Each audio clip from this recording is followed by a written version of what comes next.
সাথে যারা জয়েন হয়েছে বা জয়েন হয়েছেন তাদের সবাইকে অনেক ধন্যবাদ। এবং আজকে আমাদের বক্তা হিসেবে আমরা পেয়েছি অরণ্য সেনগুপ্তকে। অরণ্যদা, welcome and thank you so much for joining us today. তো মূল প্রেজেন্টেশনটা শুরু করার আগে আমি ব্রিফলি তোমার ব্যাপারে একটা ইন্ট্রোডাকশন দিয়ে দিতে চাই। তো অরণ্যদা বিএসএ ও এমএসএ কমপ্লিট কলাভবন থেকে 2021 কমপ্লিট করেছে প্রিন্ট মেকিং নিয়ে, এবং এর সাথেও book making, book collection, photograph, illustration এইসব বিষয় নিয়ে এবং এইসব মিডিয়াম নিয়ে কাজ করে চলেছেন এবং এক্সপ্লোর করে চলেছেন, এবং ন্যাশনাল এবং ইন্টারন্যাশনাল মিলিয়ে বেশ কিছু এক্সিবিশনে পার্টিসিপেট করেছেন। তার মধ্যে আছে Diego international art exhibition 2021, intuition online art show, latest of Nandalal, print makers .016 online print making art exhibition, এবং 2021-এ ডিএগো ইন্টারন্যাশনাল আর্ট এক্সিবিশন থেকে অ্যাওয়ার্ডও পেয়েছেন। এবং অরণ্যদার বেশ কিছু বইও পাবলিশ হয়েছে, তার মধ্যে আছে টেল অফ ওয়ান্ডারলাস্ট 2021-এ, the flutter book, birth of an artist, metamorphosis and the lionised fruit, the book of dystopia, the amity Mahabharata, এবং আরো অনেক আছে। এবং এছাড়া ইন্টারন্যাশনাল একটা ম্যাগাজিনও পাবলিশ হয়েছে, তার নাম হচ্ছে leads and glides, literary and lifestyle magazine. এবং সম্প্রতি একটা প্রজেক্টের জন্য আইএসএ গ্র্যান্টও পেয়েছে অরণ্যদা। তো আমি অরণ্যদাকে রিকোয়েস্ট করবো তুমি একটু কিছু বলো, এবং আমি যদি কিছু ভুল বলে থাকি তুমি একটু সংশোধন করে দিও। না, প্রথমেই ধন্যবাদ জানাই আমাকে এরকম ভাবে বলতে দেওয়ার একটা সুযোগ করে দেওয়ার জন্য। তোমাদের সকলকে অসংখ্য ধন্যবাদ। তুমি একেবারেই ভুল বলনি, তোমরা ঠিকই বলেছো। এবং হ্যাঁ, এটা নিয়ে আসলে অনেকদিন ধরে ভাবনা চিন্তা করছি। তার একটা মূল কারণ হচ্ছে আর্টিস্ট বুক বা বুক আর্ট, এই জিনিসটাকে যেভাবে দেখা হয় ওয়ার্ল্ড ওয়াইড, এটা এই কনসেপ্টটা ভীষণভাবে একটা ইউরোসেন্ট্রিক, ইউরো আমেরিকান কনসেপ্ট। এবার সব জিনিসের ক্ষেত্রেই যেটা সত্যি, যে একটা খুব গ্লোবাল একটা ইউরোপিয়ান কনসেপ্টকে যখন রিজিওনালি দেখা হয়, রিজিওনালি ডিল করা হয়, তখন সেটার সংজ্ঞা বা সেটার নোশন, সেটার ফিচারে কিছু অদল বদল আসে। সেই অদল বদলগুলো কিভাবে ভারতের ক্ষেত্রে সত্যি, বা আরো স্পেসিফিক্যালি বললে বাংলার ক্ষেত্রে সত্যি, সেইটাকে নিয়ে আমি কিছুদিন ধরে নিজের মতো করে বোঝার চেষ্টা করেছি, এবং যতটুকু বুঝেছি সেটার ভিত্তিতে একটা কাজ শুরু করেছি। এবং সেই কাজের কিছু কিছু সময় আজকে তো বিশেষ নেই, যতটুকু পরিসর আমি পাচ্ছি তত তার মধ্যে আমি খুব সংক্ষেপে বলার চেষ্টা করব মোটামুটি কিভাবে তৈরি করেছি এবং কিভাবে আমি বুঝি ব্যাপারটা, যে বাংলা বা একটা রিজিয়ন, একটা খুব লোকাল একটা জায়গা, তারা কিভাবে নেগোশিয়েট করে, কিভাবে ডিল করে একটা গ্লোবাল কনসেপ্টকে। সেই কনসেপ্টটা হচ্ছে আর্টিস্ট বুক। কেমন? আচ্ছা, আমি কি শুরু করবো এবং আমাকে কি শোনা যাচ্ছে সেটা একটু যদি বলো। আচ্ছা, থ্যাংক ইউ। শোনা যাচ্ছে।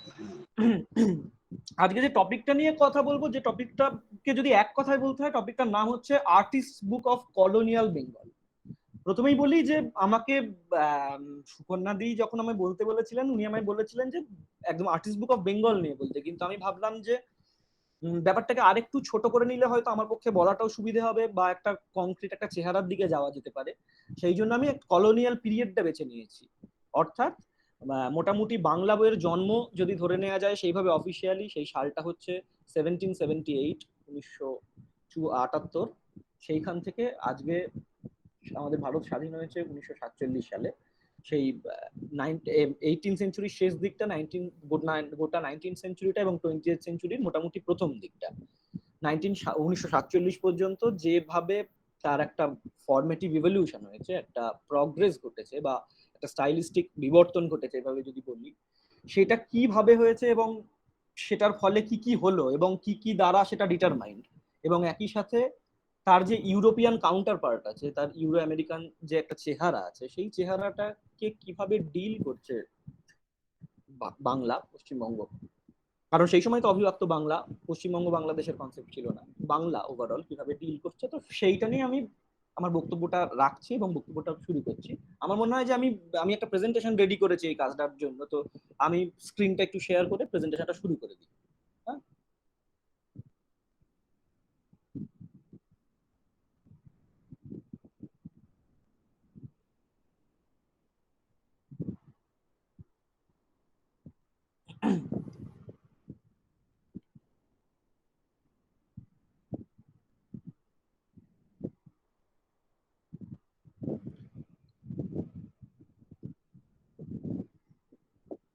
আচ্ছা, দেখা যাচ্ছে কি স্ক্রিন?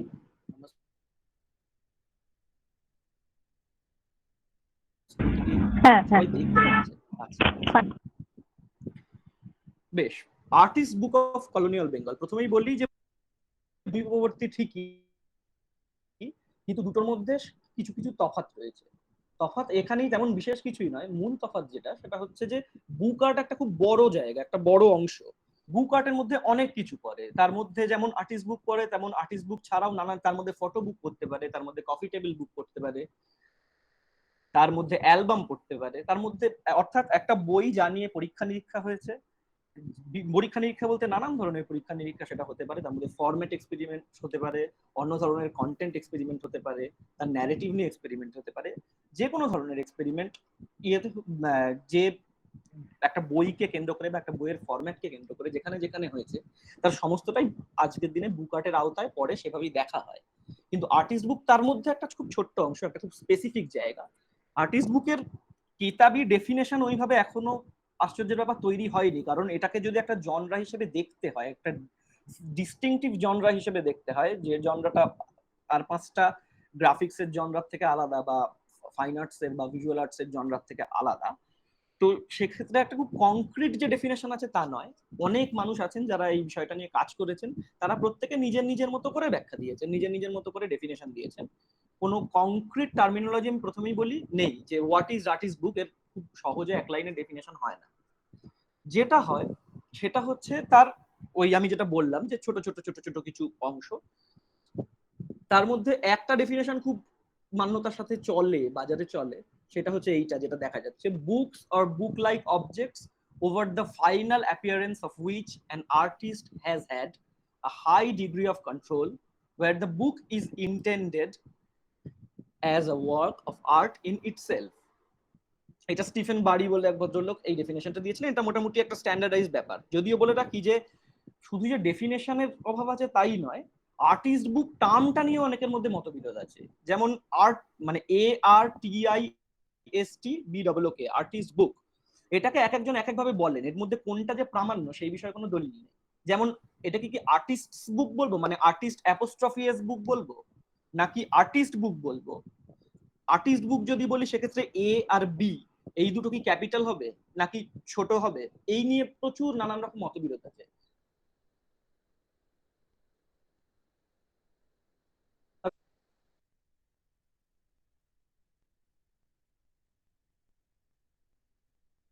শোনা যাচ্ছে না। যেমন একটা বই বাবাজার, হ্যালো হ্যালো, হ্যাঁ এবার, হ্যাঁ শোনা যাচ্ছিল না, এবার আরেকবার বলো। ওই যে হ্যাঁ আমি বলছি যে আর্টিস্ট বুক টার্মিনোলজিটা নিয়ে পর্যন্ত অনেক মতবিরোধ রয়েছে।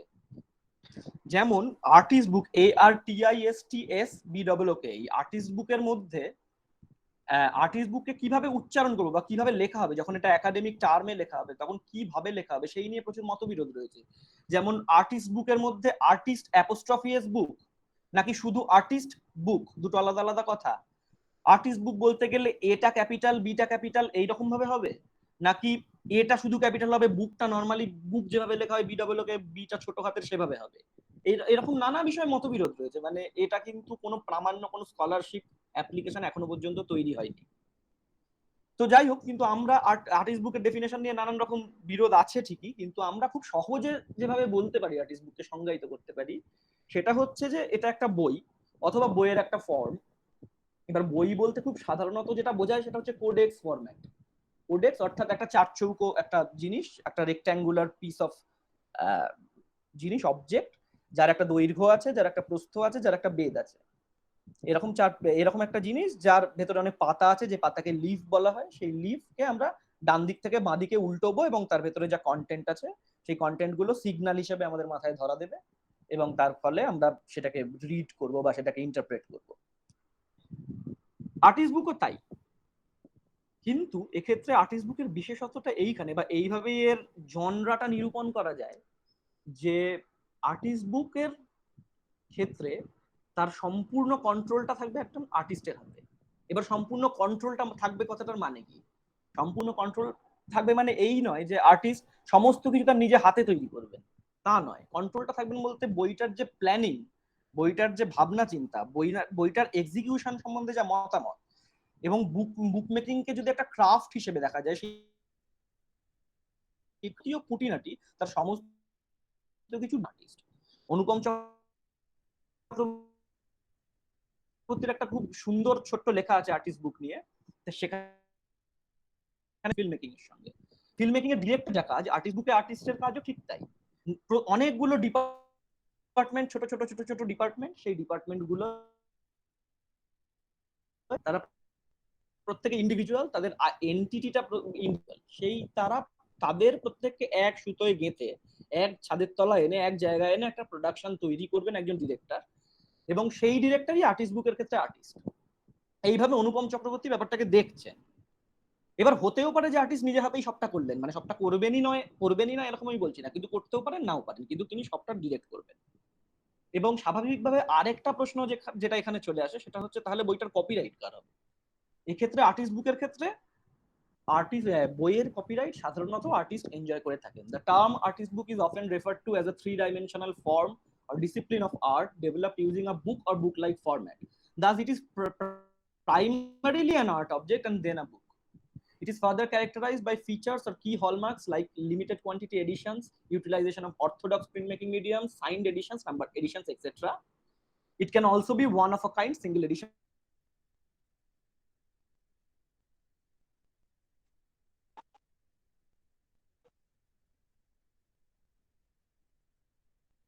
হ্যালো, আবার শোনা যাচ্ছে না। অবজেক্ট, এই জায়গায় সিঙ্গেল এডিশন আর্ট অবজেক্ট, অর্থাৎ সেটা একটাই তৈরি করা যায়। এটা এমন একটা মাধ্যম যেক্ষেত্রে একটা ছবিকে বা একটা লেখাকে বা একটা কন্টেন্টকে আমরা মাল্টিপ্লাই করতে পারি এবং নানান জায়গা নানান স্তরে ডিস্ট্রিবিউট করতে পারি। সেই জায়গাটাও আর্টিস্ট বুক কোথাও গিয়ে চ্যালেঞ্জ করেছে, এবং প্রচুর আর্টিস্ট বুক আমরা দেখেছি যেগুলো সিঙ্গেল এডিশন অবজেক্ট। হ্যাঁ, এবং আমরা অনেক ক্ষেত্রে দেখেছি যে এই জায়গাটা তৈরি করতে গিয়ে অনেকে এরকমও কাজ করেছেন যে ক্ষেত্রে ব্যাপারটা একটা প্রায় স্কাল্পচারের জায়গায় চলে গিয়েছে। তার ঠিক বইয়ের যে চিরাচরিত কোডেক্স ফরম্যাট সে জায়গায় নেই, আর কোডেক্স ফরম্যাট না হলেও ব্যাপারটাকে আর বই বলে রেকগনাইজই করা যায় না। কিন্তু তার সেটাকে আর্টিস্ট বুক এই কারণেই আমরা বলে থাকি, তার কারণ আর্টিস্ট বুকের নোশনটা, আর্টিস্ট বুকের যে মূল ধারণাটা, সেই ধারণাগুলো কি কি সেটা আমি পরে একটু বলার চেষ্টা করব। তো সেই যাই হোক, তো সেই নোশনটা কোথাও গিয়ে প্রেজেন্ট আছে। হ্যাঁ, এবার আর্টিস্ট বুককে অনেক ভাবে দেখা যায়, তার মধ্যে খুব ইম্পর্টেন্ট 3টে দিক আমি প্রথমেই বলি। তার মধ্যে একটা দিক হচ্ছে যে আর্টিস্ট বুকের এক্সপেরিমেন্টের জায়গাটা, আর্টিস্ট বুকের ফরম্যাট, আর্টিস্ট বুকের বাইন্ডিং, আর্টিস্ট বুকের কন্টেন্ট, এই একটা বইয়ের যে মূল 3টে দিক, সেই 3টে দিক নিয়ে এক্সপেরিমেন্টের জায়গাটা। বই তো আসলে আজকের দিনে মুশকিলটা একটা জিনিস হয়েছে যে বই আমাদের কাছে টেক্সট হয়ে গেছে, কারণ আমাদের কাছে আজকাল একটা পিডিএফ পেলে যে কাজ চলে যাচ্ছে, বিশেষ করে এই অনলাইনের এই পরিস্থিতিতে আমাদের এখন পিডিএফ ছাড়া উপায় নেই। সত্যি বইয়ের বিপণন কমে গেছে, বইয়ের সার্কুলেশন কমে গেছে, অনেক কিছু হয়েছে। তার ফলে যেটা হয়েছে যে বই আমাদের কাছে শুধুমাত্র টেক্সট, অর্থাৎ একটা বই তার যে ডিজিটাল রেপ্লিকেশন হতে পারে এবং সেই রেপ্লিকেশন দেখে আমরা সেটা অধ্যয়ন করতে পারি, সেটার যে সিগন্যাল আছে সেটা রিড করে নিতে পারি। আর্টিস্ট বুক কোথাও এই জায়গাটাকে চ্যালেঞ্জ করে। চ্যালেঞ্জ এই কারণেই করে কারণ ওই ফরম্যাটের যে জায়গাটা আমি বলছি, সেইটা আর্টিস্ট বুকের একটা ফরম্যাট নিয়ে কাজ করার একটা হিউজ প্রবণতা আছে, সেই প্রবণতা একদম প্রথম দিন থেকে দেখা যাচ্ছে। এইটা একটা দিক। আরেকটা খুব কনসেপচুয়াল দিক আছে আর্টিস্ট বুকের, সেটা হচ্ছে আর্টিস্ট বুক তৈরি হবে কার জন্য। এই জায়গাটা আমার মনে হয় ভীষণ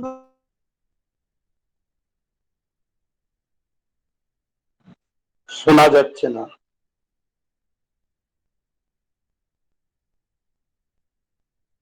ইম্পর্টেন্ট, এবং তাহলে আর্টিস্ট বুক সিগনিফিকেন্ট জনর হিসেবে যে এস্টাবলিশ আর্টিস্ট। হ্যালো হ্যালো, একটু একটু হ্যালো, কেটে গেল দাদা, একটু হ্যাঁ, ওই কনসেপচুয়াল এর পর থেকে একটু, হ্যাঁ কনসেপচুয়াল জায়গাটা খুব ইম্পর্টেন্ট। হ্যাঁ, আমি বলছি আর্টিস্ট বুকের এই কনসেপচুয়াল জায়গাটা খুব ইম্পর্টেন্ট, যে আর্টিস্ট বুকের বিপণনটা কিভাবে হবে, আর্টিস্ট বুকটা কার জন্য তৈরি হবে, কিভাবে ডিস্ট্রিবিউটেড হবে, সেই জায়গাটা যদি খুব গুরুত্বপূর্ণ না হয়ে ওঠে এবং সেই কনটেক্সটটা যদি আস্তে আস্তে হারিয়ে যায়, সেক্ষেত্রে আমরা যে জায়গাটায় চলে যাব সেটা হচ্ছে আর্টিস্ট বুককে খুব সিগনিফিক্যান্ট একটা আলাদা জনরা হিসেবে দেখার মানসিকতাটা আমাদের চলে যাবে। এই জায়গাটা কিরকম না, ধরা যাক একটা বই তৈরি হলো, বা ধরা যাক একটা পেন্টিং তৈরি হলো, বা একটা গ্রাফিক আর্ট তৈরি হলো, বা একটা স্কাল্পচার তৈরি হলো, একদম তথাকথিত অর্থোডক্স ট্র্যাডিশনাল ভিউইং এর যে জায়গাটা, সেই জায়গায় যে কোনো একটা কাজ তৈরি হলো, সেটার ডেস্টিনেশন সবসময় গ্যালারি। সবসময় গ্যালারি না হলেও এই যে তথাকথিত একটা ডিস্টিংশন তৈরি হয়েছে হাই আর্ট লো আর্ট, সেন্ট্রিক মানসিকতা দিয়ে আমি একটা কাজ করব, সেই কাজ ডিসপ্লেড হবে একটা গ্যালারিতে, বা সেই গ্যালারি সেটাকে গ্যালারি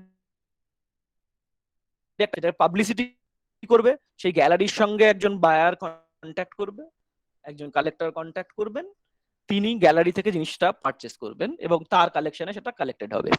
এইরকম একটা স্ট্রাকচারে মোটামুটি যখন আর্ট রান করতে শুরু করলো, মোটামুটি 19th সেঞ্চুরি থেকে এই স্ট্রাকচারটা পপুলার হতে শুরু করলো ইউরোপে, সেই সময় কিন্তু মোটামুটি আর্টিস্ট বুকের একটা খুব পলিটিক্যাল চেহারা দেখা দিল, যে আর্টিস্ট বুক মানসিকতাটা, যে মানে আর্টিস্ট বুক অ্যাজ আ মানসিকতা, অ্যাজ আ অ্যাটিটিউড, এই জায়গাটা খুব ইম্পর্টেন্ট হয়ে উঠলো। যে আর এই যে পাবলিক ডিসপ্লে অফ আর্ট, এই জায়গাটাকে কোথাও গিয়ে আর্টিস্ট বুক চ্যালেঞ্জ করে, কারণ বই এমন একটা ফরম্যাট সেটা তার নিজের ফরম্যাটের জন্যই খুব ইন্টিমেসি ডিমান্ড করে। বই ভীষণ ইন্টিমেট ফরম্যাট, সেটা 1:1 কমিউনিকেট করতে চায়, সেটা খুব প্রাইভেট ভিউইং এর কথা বলে। এবার এই যে শব্দবন্ধটা ব্যবহার করছি আমি, প্রাইভেট ভিউইং, অর্থাৎ আমি একটা বই কিনবো, সেই বইটা আমি আমার ইচ্ছে মতন সেটা থেকে এন্টারটেইন হবো, বা সেটা আমার সঙ্গে কমিউনিকেট করবে, আমি তো সেটার সাথে কমিউনিকেট করব। এবং তার মধ্যে সেই যে ইন্টিমেসিটা আছে, সেই 1:1 সেই যে জায়গাটা আছে, এই জায়গাটা কোথাও গিয়ে আর্টিস্ট বুক দেওয়ার শুরু করেছিল। এই যে পার্সোনাল ডিস্ট্রিবিউশন, এই যে মিডল ম্যানের ইনভলভমেন্ট, গ্যালারির যে ইনভলভমেন্ট, সেই গ্যালারি কনটেক্সট থেকে লিবারেট করে, সেখান থেকে খানিকটা সরে এসে আমরা সরাসরি একটা আচ্ছা, এখানে একটা জিনিস খুব ইম্পর্টেন্ট, যে আর্টিস্ট বুককে কিন্তু অরিজিনাল, মানে within quotes original piece of art হিসেবে দেখা হয়।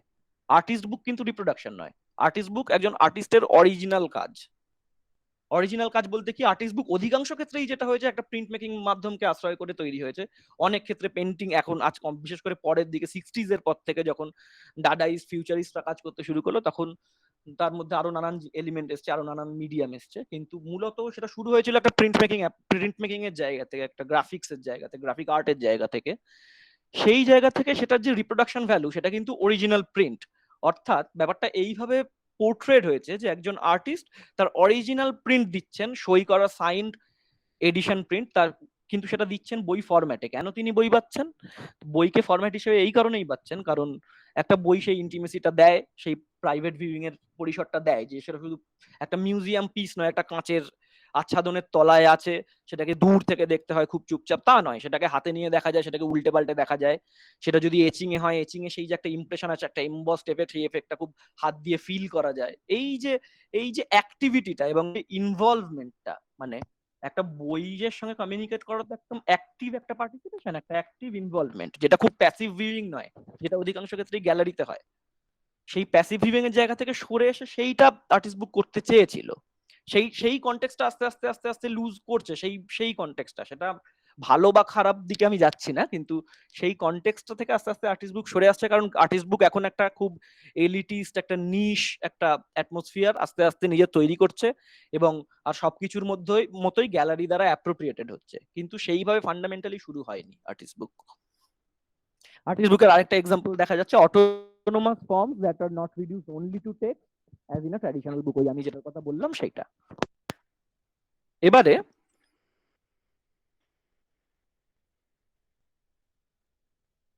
সরি, হ্যাঁ সরি, আমি যে জিনিসটার কথা বললাম, প্রথম রেকর্ডেড আর্টিস্ট বুক এক্সাম্পল, প্রপার রেকর্ডেড আর্টিস্ট বুক এক্সাম্পল, যাকে সবাই এক বাক্যে আর্টিস্ট বুক বলে স্বীকার করেছে তার নানান ফিচার্স এর জন্য, সেটা হলো songs of innocence and of experience by William Blake. এটা হচ্ছে তার টাইটেল পেজ। হ্যাঁ, এই বইটা ইউরোপে বেরোয় 1789-এ। এই বইটা উইলিয়াম ব্লেক, ইউরোপের সেই সময়কার বিখ্যাত একজন শিল্পী এবং লেখক, একজন কবি, তার একটা কবিতার বই। এই বইটা কি করেন, এই বইটা সমস্ত কিছু ব্লেক তৈরি করেন। সমস্ত কিছু বলতে বইটায় কি কাগজ হবে, বইটার কি বাইন্ডিং হবে, সেই বাইন্ডিংটা নিজে হাতে করা, চামড়া দিয়ে বাইন্ডিং হয়েছিল। বইটার ভেতরের ইলাস্ট্রেশন, বইটার ইমেজ, বইটার গ্রাফিক্স, তার সমস্ত কিছু তৈরি করেন উইলিয়াম ব্লেক, এবং তার স্ত্রী ক্যাথরিন ব্লেক কিছুটা সাহায্য করেছিলেন। এবং শুধু তাই নয়, আরো ইন্টারেস্টিং যেটা, এই বইটা পাবলিশড হয়েছিল খুব সামান্য কিছু কপি, খুব লিমিটেড এডিশন কপি, এক্সাক্ট সংখ্যাটা আমি জানি না, তবে সংখ্যাটা 50-এর নিচে। সেইটা তারা নিজেদের বাড়িতে প্রেস বানিয়ে সেটা নিজে হাতে ছাপেন এবং ছেপে সেটাকে নিজেরা ডিস্ট্রিবিউট করেন তার পরিচিত মহলে, গ্যালারির কাছে নয়। এইটাকে অনেকেই মনে করেন, অনেক লেখাতেও আছে, যে প্রথম proper example of documented artist book of Europe. এবার এই ব্লেকের এই বইটাকে যদি ভালো করে স্টাডি করতে হয়, সংস of innocence and of experience, এটা থেকে আমরা দেখবো যে এটাকে যদি প্রামাণ্য ধরতে হয়, আইডিয়াল যাকে বলে, এবং এটা যদি একটা জনরার একটা ইউরোপিয়ান নোশনকে ডিটারমাইন করে, একটা ইউরোপিয়ান নোশনকে সিগনিফাই করে, দেখায় যে এটাকেই আর্টিস্ট বুক বলে, তাহলে সেক্ষেত্রে এর থেকে আমরা কিছু কিছু ফিচার ডিরাইভ করতে পারি। সেই কি কি ফিচার আমরা এর থেকে পাচ্ছি, তার মধ্যে এই ফিচার আমি এই বইটা থেকে খুব সহজেই চট করে বার করে নিতে পারি। তার মধ্যে প্রথমটা হচ্ছে লিমিটেড এডিশন প্রোডাকশন। এটা যদি আইডিয়াল হয়, তো এই আইডিয়াল প্রোডাকশনটা আমায় দেখাচ্ছে যে একটা আর্টিস্ট বুকের খুব আইডিয়াল একটা বৈশিষ্ট্য হচ্ছে লিমিটেড এডিশন প্রোডাকশন, অর্থাৎ সেটা খুব কম সংখ্যায় ছাপা হবে, খুব বেশি প্রোডাকশন তার হবে না। 2 নম্বর হচ্ছে use of orthodox print making medium. Orthodox print making মিডিয়ামকে ভিত্তি করেই আর্টিস্ট বুক তৈরি করা হয়েছিল, এবং সবসময় একটা চেষ্টা ছিল যে আমরা অল্টারনেটিভের দিকে যাব। অর্থাৎ বাজারে যে সময় বাজারে যে সময় একটা print making medium main stream, সেই মিডিয়ামটাকে আমি দেখবো না, আমি একটা অবসলিট একটা মিডিয়াম, অথবা যে মিডিয়ামটায় কাজ হয় না, অথবা যে মিডিয়ামটা কোনোদিন কমার্শিয়াল মার্কেটে আসেনি, তেমন একটা মিডিয়াম বাঁচবো। কেন বাঁচবো? সেই মিডিয়ামটার একটা অরা আছে, সেই অরাটাকে আমি এক্সপ্লোর করব এবং এক্সপ্লয়েট করব, এবং সেটাকে ভিত্তি করব কাজের, এবং সেটাকে সেলিং পয়েন্ট তৈরি করব। যেমন খুব সহজে এক্সাম্পল দিয়ে বোঝানো যায়, যেভাবে যদি বাংলার কনটেক্সটে বোঝানো যায়, একসময় লিথোগ্রাফি এবং এনগ্রেভিং এবং এচিং এই ছিল একটা মেইন স্ট্রিম ছাপার মাধ্যম, ইমেজ ছাপার মাধ্যমের কথা বলছি আমি, টেক্সট না, ইমেজের কথা বলছি। এবার লিথোগ্রাফি যখন মেইন স্ট্রিম, সেটাকে আস্তে আস্তে রিপ্লেস করলো লিথোগ্রাফিকে হাফ টোন, যখন ইউরে অ্যান্ড সন্স খুব ভালোভাবে হাফ টোনটাকে ডেভেলপ করলো একদম 20 শতকের 20th সেঞ্চুরির একদম প্রথম দিকে, সেই সময় লিথোগ্রাফি যে ইমেজ, 4 কালার ইমেজ, সেই ইমেজকে রিপ্লেস করলো হাফ টোন, এবং এনগ্রেভিং কে রিপ্লেস করলো লাইন ব্লক, কারণ এনগ্রেভিং ওই ইন্টাগ্লিও প্রসেসে ওই রকম মাস এডিশন করা, ওরকম হাজার হাজার প্রিন্ট ছাপা খুব মুশকিল এবং খুব খরচ সাপেক্ষ।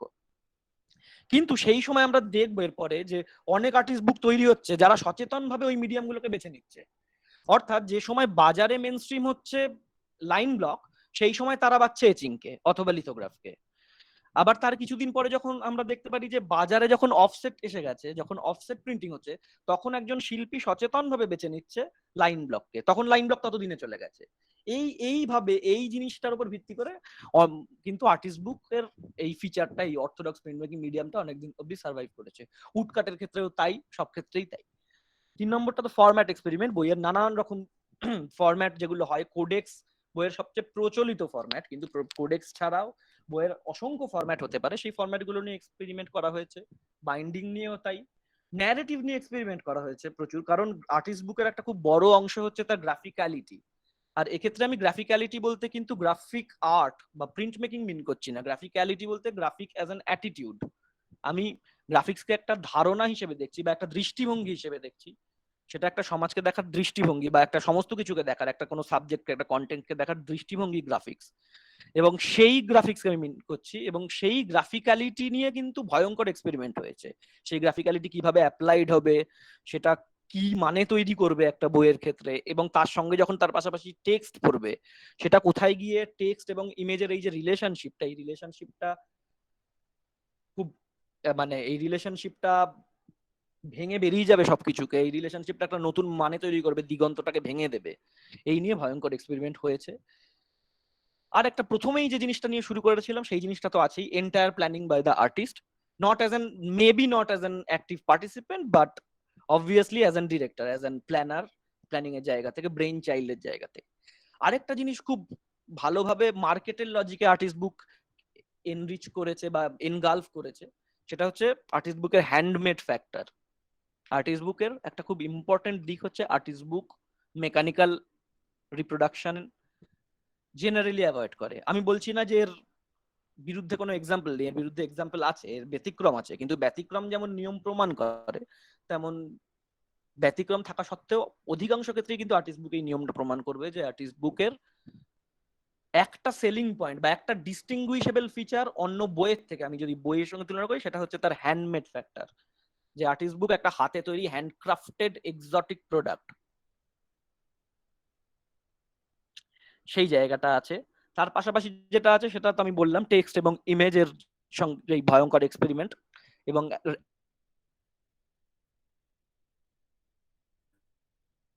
সেটা আমরা দেখেছি। আরো কিছু কিছু তার একটা হচ্ছে printing of direct hand writings, যে ক্ষেত্রে আর্টিস্ট নিজের হ্যান্ড রাইটিংসটাকে সারপ্লাস হিসেবে ব্যবহার করছে, উদ্বৃত্ত হিসেবে ব্যবহার করছে। তার কারণ এমনিতে আমরা যে বই দেখতে অভ্যস্ত সেটা একটা কম্পোজ বই, একটা লেখা, সেটা কম্পোজ করা হচ্ছে। কিন্তু তার পাশাপাশি আর্টিস্ট বুক বহু ক্ষেত্রে, অসংখ্য এক্সাম্পলের ক্ষেত্রে সরাসরি শিল্পীর হাতে লেখাকে ব্যবহার করেছে ওই পার্সোনাল টাচটাকে মার্কেট করবার জন্য, যে এইটা একটা আর্টিস্টের প্রোডাক্ট, আর্টিস্ট হাতে করে গোটা বইটা লিখছে, এবং আর্টিস্টের যে মানে আর্টিস্টের হাতে লেখার যে ডকুমেন্টেশনটা, সেটা যে ডাইরেক্ট ইম্প্যাক্ট, সেটা এক তো এস্থেটিক্যালি একটা জায়গা তৈরি করছে, সেটা তার একটা দিক। কিন্তু পাশাপাশি তার একটা এটা এই দিকটাও সত্য যে সেটা একটা সুভিনিয়ার ভ্যালু আছে, সেটা একটা সারপ্লাস, একটা উদ্বৃত্ত, যেটা একজন ক্রেতাকে আরো উৎসাহী করবে। এবং সবশেষে অবশ্যই ইন্টিমেসি, যে ইন্টিমেসি কিনা বই মাত্রই দেয়, এটা বইয়ের ধর্মই তাই, যে বই ওইভাবে খুব একটা প্রাইভেট ডিসপ্লে, একটা খুব কোজি, একটা ইন্টিমেট ডিসপ্লে অফ, এবং সেইভাবে কমিউনিকেট করাটা এনেবল করে, যেটা হয়তো মিনিয়েচারও করতো। তার পরবর্তীকালে বাংলায় যা যা আর্টিস্ট বুক তৈরি হয়েছে সেগুলো তা করেছে। এইগুলো এই ফিচারগুলো খুব জেনারেল একটা নোশন ছিল। পরবর্তীকালে যখন আর্টিস্ট বুকের এই কনসেপ্ট নিয়ে আরো ভাঙাচোরা হয় ইউরোপে এবং আমেরিকায়, নানান মুভমেন্ট শুরু হয়, তখন আরো কিছু কিছু ফিচার সেখানে যোগ হয়। সেই ফিচারগুলোর মধ্যে এই ফিচারগুলো খুব ইম্পর্টেন্ট। তার মধ্যে আরো খুব এই যে ক্যাপিটালিজমের যে লজিক, পুঁজিবাদের যে লজিক, এবং সে যে সবকিছুকে অ্যাপ্রোপ্রিয়েট করে নেয়, সেই অ্যাপ্রোপ্রিয়েশনের জায়গা থেকে আরো নানান জিনিস তৈরি হতে থাকে। সেটা খুব এস্থেটিক্যালি কি তৈরি করে না করে তার চেয়েও বড় প্রশ্ন হচ্ছে সেটা আর্টিস্ট বুকের বিপণন, আর্টিস্ট বুকের মার্কেটিং এবং সেটার অ্যাকসেপ্টেন্স, সেটার যে অ্যাপিল, এবং সেটা কেনার পেছনে যে পলিটিক্সটা, the politics of circulation of artist book, সেই জায়গায় খুব ইম্পর্টেন্ট। কারণ সেই সময় একটা ইকোনমিক বুম এসেছিল, এই যে ওপেন মার্কেটের কনসেপ্ট এইসব তৈরি হচ্ছে, সেই সময় কিন্তু এই জিনিসগুলো আস্তে আস্তে ঢুকে পড়তে শুরু করে। সাইন্ড এডিশন, কারণ সইটা সেখানে ইটসেলফ একটা সারপ্লাস, সইটা কিন্তু বিক্রি করা হচ্ছে আলাদা করে সই হিসেবেই, সেটা কোনো জাস্ট কাজের একটা এস্থেটিক্যাল পার্ট, বা সেটা খুব হলমার্ক, খুব একটা অথেন্টিকেট করছে যে হ্যাঁ এই কাজটা আমিই করেছি, সেরকম ভাবে আসছে না, সইটা কিন্তু একটা কমোডিটি হয়ে যাচ্ছে। তার পাশাপাশি নাম্বারড এডিশন, প্রত্যেকটা কপি, যে আগে লিমিটেড এডিশন তো আগেই হতো, কিন্তু এখন যেটা শুরু হলো আস্তে আস্তে প্রত্যেকটা কপিকে আলাদা করে নাম্বারিং করা। এবং এই সময় থেকে কিন্তু আস্তে আস্তে আমরা দেখতে পারবো যে গ্যালারি আস্তে আস্তে ঢুকে পড়ছে সিচুয়েশনের মধ্যে, এবং আর্টিস্ট বুক তার মূল কনসেপ্ট থেকে খানিকটা, মূল কনটেক্সট থেকে খানিকটা সরে আসছে। টাইম স্পেসিফিক বুক, এই ধরনের কাজ, এই পোস্ট মডার্নিজম মুভমেন্ট যখন আস্তে আস্তে ইউরোপ আমেরিকায় শুরু হয়, তারপরে এই ধরনের কাজ আস্তে আস্তে প্রচুর তৈরি হয়। টাইম স্পেসিফিক বুক, আনকনভেনশনাল মেটেরিয়ালের ব্যবহার প্রচুর হয়। যেমন আমি এক্ষুনি একটা বইয়ের কথা মনে করতে পারছি, যে বইটা চিজ দিয়ে তৈরি, বইটার নাম দ্য চিজ বুক। সেই বইটা, এবং সেই বইটা একই সঙ্গে আনকনভেনশনাল মেটেরিয়ালের ব্যবহারও বটে এবং টাইম স্পেসিফিক বুকের ব্যবহারও বটে, কারণ সেটা তো পার্মানেন্ট নয়, সেটাকে স্টোর করা যায় না। এবং তার সাথে সাথে একটা অ্যাকসেপ্টেন্সের প্রশ্ন চলে আসে, যে আমি সেটাকে সেইভাবে অ্যাকসেপ্ট করবো। এই যে আমি পয়সা খরচা করে একটা প্রোডাক্ট কিনবো, সেই প্রোডাক্টটা পার্মানেন্ট নয়, সেই প্রোডাক্টটা থাকবে না, বা সেই প্রোডাক্টটাকে আমি ওইভাবে কোনোদিন ভিউই করতে পারবো না, সেটাকে আজীবন আমি একটা রেফ্রিজারেটরে রেখে দিতে হবে। সেই অ্যাকসেপ্টেন্সের জায়গাটাও তৈরি হয় পাশাপাশি, সেটাও ঠিক। এবং এইভাবে আস্তে আস্তে ব্যাপারটা আরো অনেক কমপ্লেক্স হয়েছে। হ্যাঁ, এরকম চিজ বুকের কথা বললাম, এরকম মিট বুক বলে একটা বই আছে, যেটা মাংসের স্লাইস দিয়ে, হ্যামের স্লাইস দিয়ে তৈরি করা গোটা বইটা। আর সিঙ্গেল এডিশন আছেই, ওয়ান অফ আ কাইন্ড সেটা প্রিন্ট মেকিং এর ক্ষেত্রেও আমরা দেখেছি, যে সিঙ্গেল প্রিন্ট, মোনো প্রিন্ট, এই ধরনের নানান কনসেপ্ট আস্তে আস্তে আস্তে আস্তে তৈরি হয়েছে। একজন আর্টিস্ট একটা ব্লক তৈরি করে একটা প্রিন্ট নিয়ে ব্লকটাকে ডিস্ট্রয় করে দেয়। বাংলার সিচুয়েশনটা এতটা কমপ্লেক্স নয়, যদি আমরা 1947-কে মাথায় রাখি।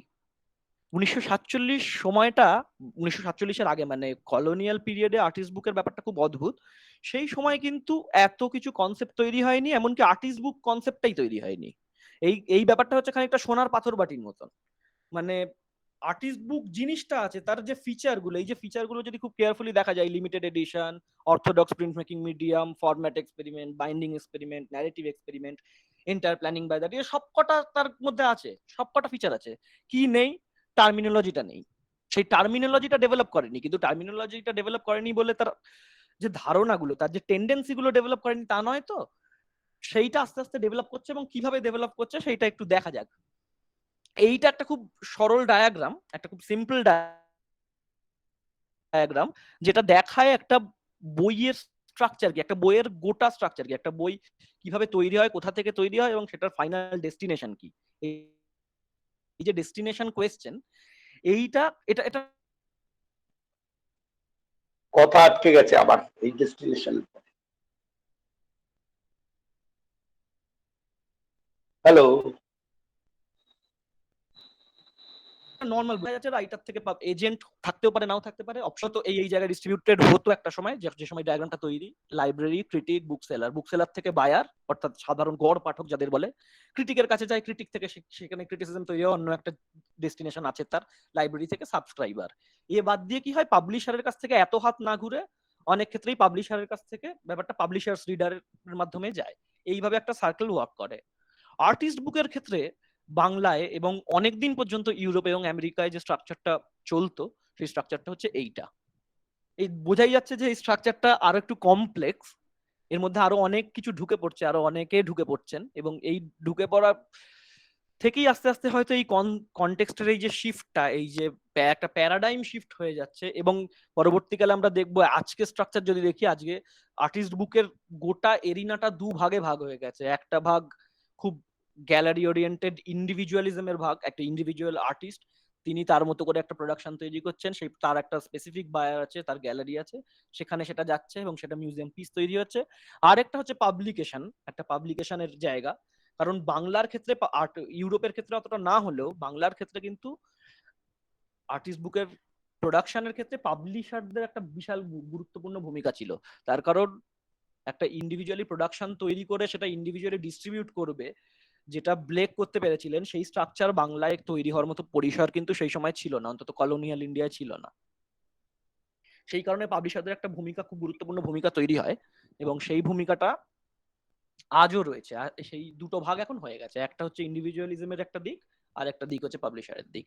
এবার আর্টিস্ট থেকে রাইটারটা এক্ষেত্রে অপশনাল, যেটা আগেরটাই ছিল রাইটার এজেন্ট আর্টিস্ট অপশনাল, এক্ষেত্রে আর্টিস্ট রাইটারটা অপশনাল, থাকতেও পারেন নাও থাকতে পারেন, অর্থাৎ কোলাবোরেশনে কাজ হতেও পারে নাও হতে পারে। আর্টিস্ট বুকের ক্ষেত্রে হবেই না এরকম নয়, অনেক আর্টিস্ট বুক আছে যা কিন্তু কোলাবোরেশনে তৈরি। আর্টিস্ট থেকে রাইটার অপশনাল, সেখান থেকে সেলফ পাবলিকেশন,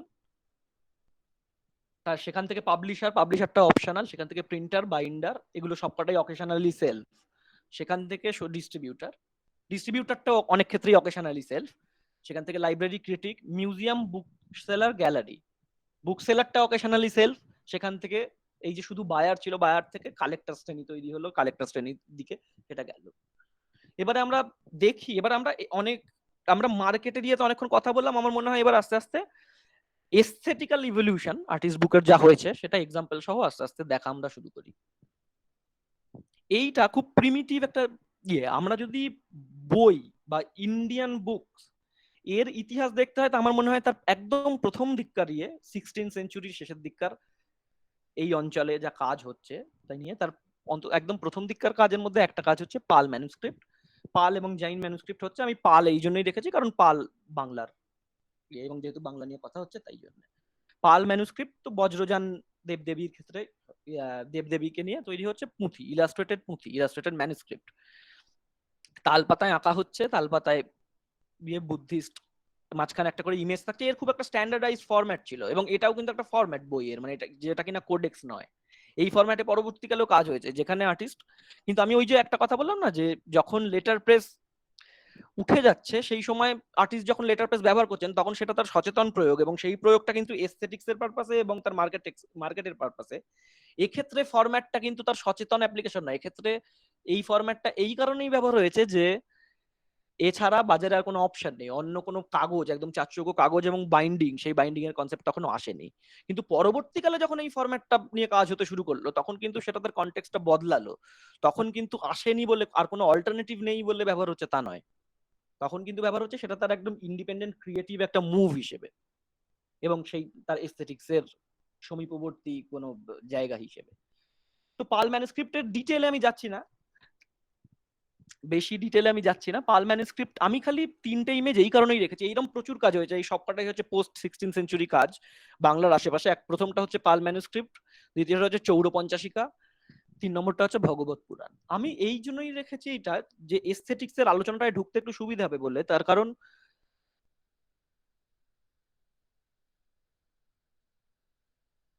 টেক্সট এবং এর উপর। এবার টেক্সট এবং ইমেজ রিলেশনশিপ এইটা যদি দেখতে হয়, সেই এইগুলো কিন্তু তার আদি ফর্ম। হ্যাঁ, এবং একদম প্রথম যে এই তিনটে যে ছবি, এই তিনটে ছবিতে কিন্তু টেক্সট ইমেজ রিলেশনশিপকে তিন রকম ভাবে দেখা হয়েছে। তিনটে টেক্সট ইমেজ রিলেশনশিপ একরকম নয়। প্রথমে যে ছবিটা দেখা যাচ্ছে যে পাল ম্যানুস্ক্রিপ্টের ছবি, এক্ষেত্রে কিন্তু ন্যারেটিভের কোনো ভূমিকা নেই। এটার মধ্যে টেক্সট প্রধান, ইমেজের পারপাস হচ্ছে ইলিউমিনেশন, এবং একমাত্র স্রেফ এবং একমাত্র ইলিউমিনেশন, সাইড তার ডেকোরেশন, তার বর্ডার এবং এগুলো। আচ্ছা, একটা কথা আমার মনে হয় এখানে একটু বলা ভালো, যে ইলাস্ট্রেশন বলে যে জিনিসটা একটা চলে, আমরা ইলাস্ট্রেশন বলতে যা বুঝি, সেই ইলাস্ট্রেশনের সঙ্গে কিন্তু আর্টিস্ট বুকে যা কাজ হয়েছে তার তফাৎ আছে। একটা প্রশ্ন খুব সহজেই আসতে পারে যে আর্টিস্টরা এই যে কাজ করছে বইতে, সেটাই যদি আর্টিস্ট বুক হয়, আর্টিস্টরা তো হাজার হাজার বইতে কাজ করেছে, তাহলে সব বই কি আর্টিস্ট বুক? তা নয়। তাই এই কারণেই নয়, কারণ ইলাস্ট্রেশন আর একটা ইমেজের অ্যাপ্লিকেশন বইতে সেই দুটো তফাৎ আছে। সেই দুটো তফাৎ এখানেই যে ইলাস্ট্রেশনের যদি একটা খুব সহজ ডেফিনেশন আমায় তৈরি করতে হয়, আমি বলছি, একটা ইলাস্ট্রেশনের একটা ডেফিনেশন আছে, আমি সেটাকে আমি একটু বলছি। এক minute.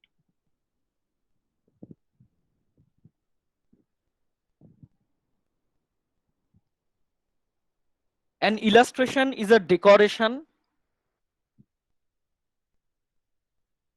interpretation or visual explanation of a text. এই জায়গাটা খুব important. An illustration is a decoration, interpretation or visual explanation of a text, concept or process designed for integration in print and digital published media such as posters, flyers, magazines, books, teaching materials, animations, video games and films.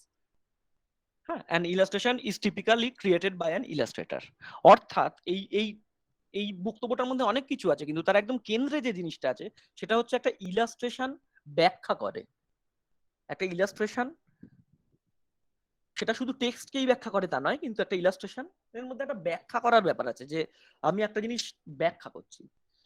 কিন্তু artist বুকের ক্ষেত্রে graphics যেভাবে এসছে বা visual image যেভাবে এসছে, তার মধ্যে সব ক্ষেত্রে কিন্তু এই ব্যাখ্যা করার নোশন নেই।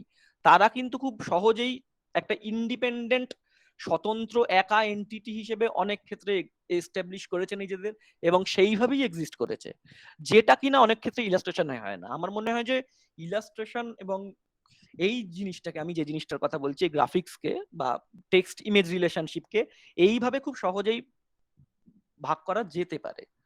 হ্যাঁ, এমনকি মজার ব্যাপার হচ্ছে ইলাস্ট্রেশন বলতে এই যে ডেফিনেশনটা, এটা যদি ধরতে হয়, এর কোনো প্রকৃত প্রতিশব্দ কিন্তু বাংলায় নেই। বাংলা বইতে ইলাস্ট্রেশনের ক্ষেত্রে আগে একটা টার্ম চলতো, সেটা হচ্ছে সচিত্র। কিন্তু সচিত্র মানে ইলাস্ট্রেশন নয়, সচিত্র মানে এমন বই যার মধ্যে ছবি আছে। কিন্তু ছবি মানে ইলাস্ট্রেশন নয়, ইমেজ মানে ইলাস্ট্রেশন, মানে বইতে ইমেজ থাকা মানে সেটা ইলাস্ট্রেশন নয়। কাজেই সচিত্র যে ইলাস্ট্রেশনকে খুব ভালোভাবে ব্যাখ্যা করে তা নয়। পরবর্তীকালে সচিত্র কথাটা বদলে একটা কথার জন্ম হয়েছে, সেটা হচ্ছে অলংকরণ। কিন্তু অলংকরণের যদি আক্ষরিক ইংরেজি অনুবাদ করতে হয়, সেটা হবে ইলিউমিনেশন। ঠিক যে জিনিসটা প্রথম পাল ম্যানুস্ক্রিপ্টের যে ছবিটা দেখা যাচ্ছে তাতে হয়েছে। পাল ম্যানুস্ক্রিপ্টে ইমেজ যেভাবে এসেছে সেটা একটা ইলিউমিনেশন, এটা একটা ইলিউমিনেটেড ম্যানুস্ক্রিপ্ট, কিন্তু নট ইলাস্ট্রেটেড ম্যানুস্ক্রিপ্ট।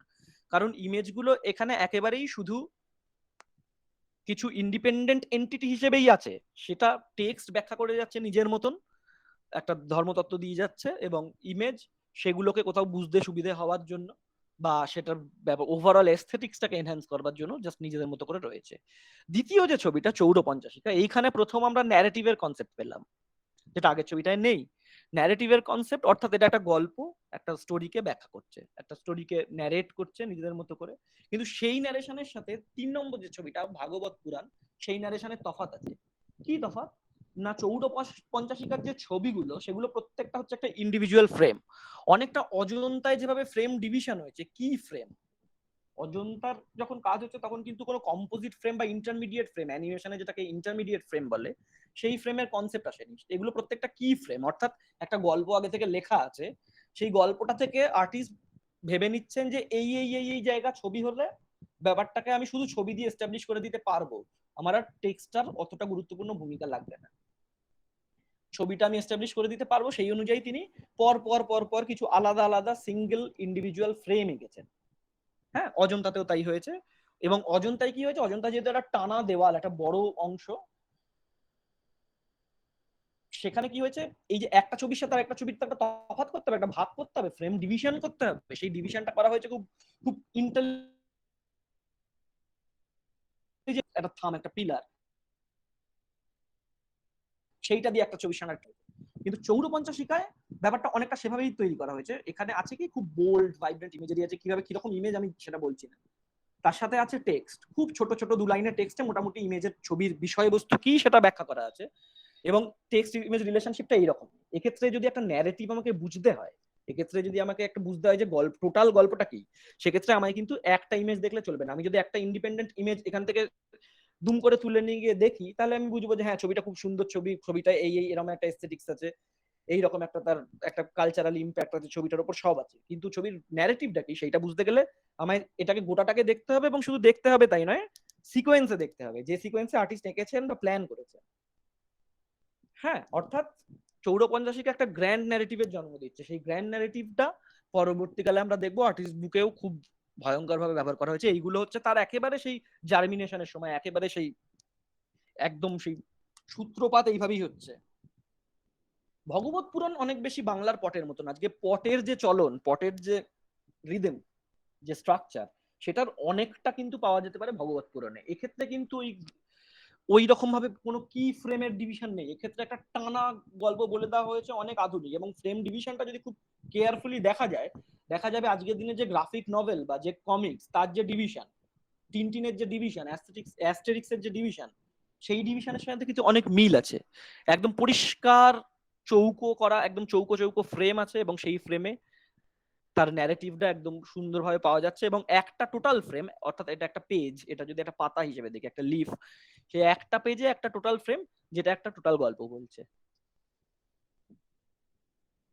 এই সব কিছু তো গেল 16 সেঞ্চুরির শেষের দিকে। আস্তে আস্তে বাংলা বইয়ের জন্ম হলো। খুব বিতর্কিত ব্যাপারটা, এটা খুব নিশ্চয় ভাবে বলা যায় না যে এটাই কিনা, তবে ধরে নেওয়া হয়, অধিকাংশ ক্ষেত্রেই ধরে নেওয়া যায় যে এইটাই হচ্ছে প্রথম বই, যে বইয়ের ছবিটা প্রথমে রয়েছে, title page, a grammar of the Bengal language 1778। এই বইটা ন্যাথালিয়ান ব্লাসি হ্যালহেড বলে একজন সাহেব লিখেছিলেন, এটা একটা গ্রামার বই। এবার এই সময়কার, এই সময় এই দিয়ে তো বাংলা বইয়ের জয়যাত্রা শুরু হলো, বা এই বইয়ের বাংলা বইয়ের চলন শুরু হলো। ইলাস্ট্রেটেড বই নয় কিন্তু এটা, এই বইয়ের কোনো ইলাস্ট্রেশন নেই, এটা একেবারেই একটা মানে বই। ইউরোপিয়ানদের বাংলা শেখানোর জন্য বইটা তৈরি করা হয়েছিল।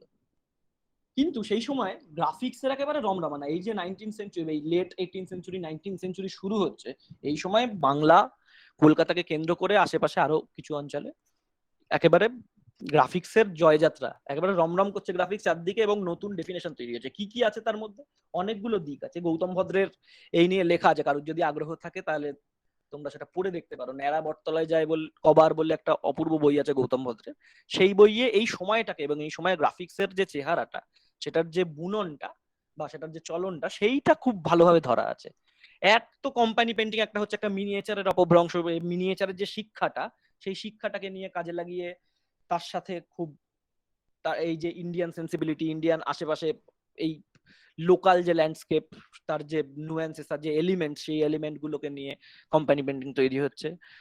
এইটা একদিক। আরেক দিকে আছে রাজা রবি বর্মার প্রিন্ট, সেই ঘাটকোপার থেকে প্রিন্ট হয়ে ওলিওগ্রাফ, সেগুলো সব কলকাতায় আস্তে আস্তে আসছে। একদিকে আমরা দেখতে পাচ্ছি কালীঘাট, এটাকে গৌতম ভদ্র খুব মজা করে খিচুড়ি বলতেন, মানে এই সময়টাকে, মানে বেসিক্যালি যেটা বলতে চাইতেন সেটা হচ্ছে খুব হাইব্রিড একটা সিনারিও। এই হাইব্রিড একটা সিনারিওর মধ্যেই কিন্তু বাংলা বইয়ের জন্ম। বাংলা বই এই যে যাকে বলে প্যান এশিয়াননেস বা ইন্ডিয়াননেস, সেইটা কিন্তু একদম প্রথম থেকেই তৈরি হয়নি, বরং পরবর্তীকালে যখন অবনীন্দ্রনাথ বা তার পরবর্তীকালে আরো অনেকে মিলে কাজ করছেন, তখন কিন্তু বাংলা বইয়ের যে ইন্ডিয়ান আইডেন্টিটি, সেই আইডেন্টিটিটা তৈরি করার জন্য তাদেরকে যথেষ্ট স্ট্রাগল করতে হয়েছিল, বা তারা নানান এক্সপেরিমেন্টের মাধ্যমে সেটা অ্যাচিভ করেছেন। শুরুর দিকে এই জিনিসটা ছিল ভীষণ হাইব্রিড, এবং সেই হাইব্রিড মানে সেই হাইব্রিড জায়গাটা যা যা থেকে তৈরি হয়েছে, কিছু কিছু ক্ষেত্রে সেগুলো সিনথেসিস হয়েছে, কিছু কিছু ক্ষেত্রে অ্যামালগামেশন হয়েছে, অর্থাৎ কিছু কিছু ক্ষেত্রে খুব ভালোভাবে ব্লেন্ড করে একটা থার্ড জিনিসের জন্ম হয়েছে, কিছু কিছু ক্ষেত্রে দুটো এলিমেন্ট খুব খাপছাড়া ভাবে পাশাপাশি রয়ে গেছে, দুটোই হয়েছে।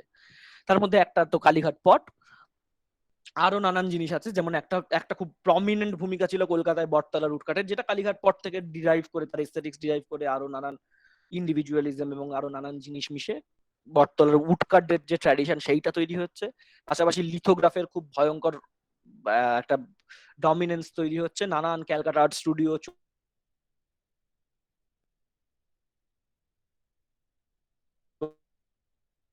ওরা তৈরি হচ্ছে, তাদের লিথোগ্রাফি হচ্ছে। এই একটা সিনারিওর মধ্যে বাংলা বই আস্তে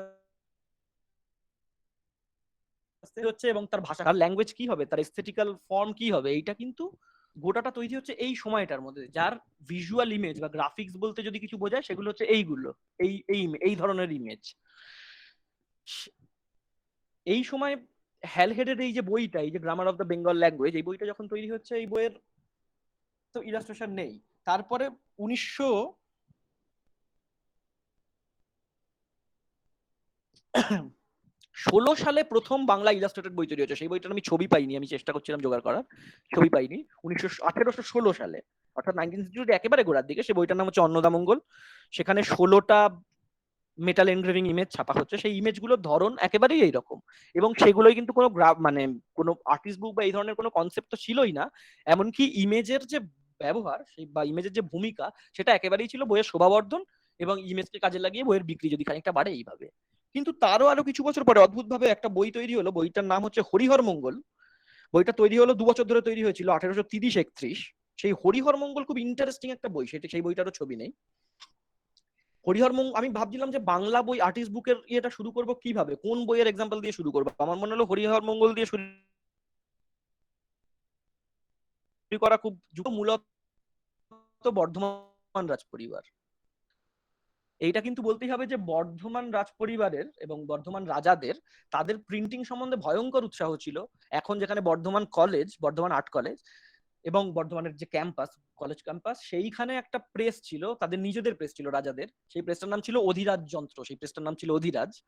সেই প্রেসে বই ছাপা হতো এবং অসংখ্য বই ছাপা হয়েছে, সব ইলাস্ট্রেটেড বই তা নয়, কিন্তু অসম্ভব ভালো কাজ হয়েছে। যেমন তার একটা খুব উল্লেখযোগ্য ইলাস্ট্রেটেড বই যেমন মহাভারত, বর্ধমান, আমি জানি না এখন আর বর্ধমান মহারাজের মহাভারত মানে তোমরা সকলেই জানো কিনা ওটার ব্যাপারে, কিন্তু বর্ধমান মহারাজের তৈরি মহাভারত সিরিয়াসলি কালীপ্রসন্ন সিংহের একটা অল্টারনেটিভ হয়ে গিয়েছিল, এবং সেখানে ইলাস্ট্রেট করছেন একদম টপ গ্রেডেড সেই সময়কার উড এনগ্রেভাররা, প্রিয়গোপাল দাস থেকে শুরু করে অনেকে মিলে কাজ করছেন। তো বর্ধমান রাজাদের বরাবরই বাংলা বই তৈরির পেছনে এবং সেটা নিয়ে নানান রকম এক্সপেরিমেন্ট করার ব্যাপারে